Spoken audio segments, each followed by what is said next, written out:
We are told to read the room. But what does that actually mean? We exist in a world built on silent, unspoken communication. We learn language, mathematics, and history, but we are rarely, if ever, formally taught the complex language of social cues.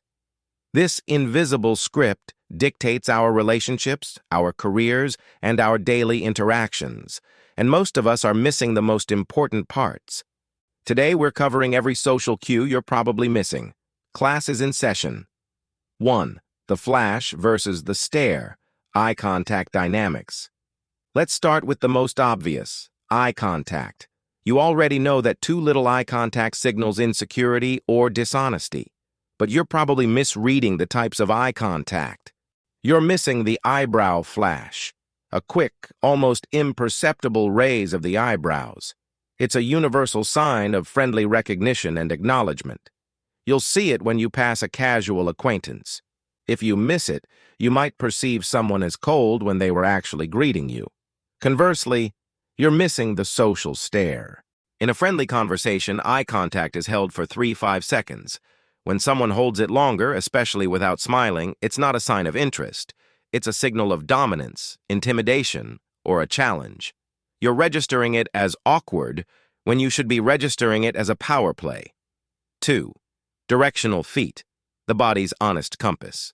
This is one of the most honest and most overlooked social cues. You can fake a smile. You can fake a laugh. It is very, very difficult to fake where your feet are pointing. When you're in a group conversation, pay attention to people's torsos and, more importantly, their feet. If someone is engaged with you, their feet will be pointed directly at you. If their head is turned to you but their feet are angled toward the door or another person, it means they are psychologically on their way out. They are looking for an exit. No matter what their mouth is saying, their feet are telling you the conversation is over. 3. Micro-expressions. The 1/25th of a second truth. You know about facial expressions, but you're missing micro-expressions. These are involuntary, fleeting expressions that flash across the face in as little as 1/25th of a second before our social mask can cover them up. When you tell someone good news and you see a flicker of a downturned mouth before the smile appears, you just saw true emotion, envy, or sadness. When you ask a direct question and you see a split-second flash of raised eyebrows and wide eyes, that's true surprise, indicating they likely didn't know or expect the topic. Learning to spot these is like gaining a social superpower. 4. The territorial claim. How we use objects. Pay attention to how people interact with objects. This is a subtle cue about power and comfort. When someone feels confident and in charge, they will claim territory. They'll spread their belongings out on the conference table. They'll lean back in their chair, taking up more space. Conversely, someone feeling insecure or defensive will make themselves small. They'll keep their laptop, phone, and notebook in a tight, neat pile directly in front of them. They are creating a physical barrier. This isn't just being tidy, it's a psychological shield. 5. Vocal pitch and upspeak, the sound of insecurity. You're listening to what people say, but not how they say it. First, listen for vocal pitch. When we are nervous or lying, our vocal cords tighten, causing our pitch to rise unnaturally. It's a classic tell. But more common is upspeak, the habit of ending a declarative statement as if it were a question. This is a massive social cue. It signals a lack of confidence in one's own statement. The speaker is subconsciously seeking validation for their own point. They're not telling you. They're asking you if it's okay that they're telling you. 6. The barrier signal, crossed arms and self-hugging. This is the most famous cue, and it's the one everyone gets wrong. Crossed arms don't always mean angry or closed off. It can simply mean a person is cold. The real cue is when the gesture is paired with other signals.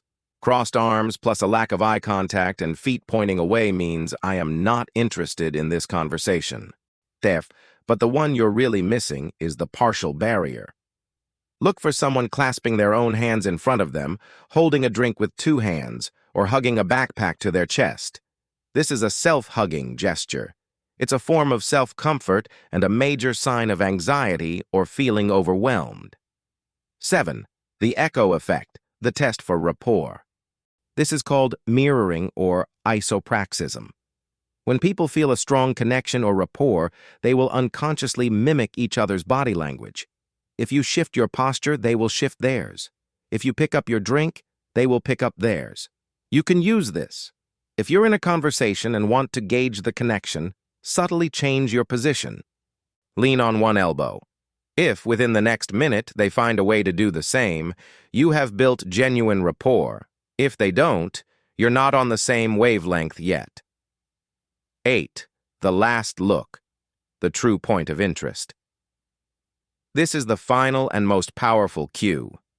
When a group of people laughs, every individual in that group will instinctively look at the person they feel closest to or the person they are most interested in. This is an involuntary social check-in. In a meeting, at a dinner, or with friends, watch who looks at whom when everyone laughs. It will reveal the hidden alliances, the crushes, and the true power dynamics in the room. It's the room's invisible wiring, exposed for a single critical second. These cues are not about manipulation. They are about understanding. They are about elevating your social literacy from a basic understanding to fluency.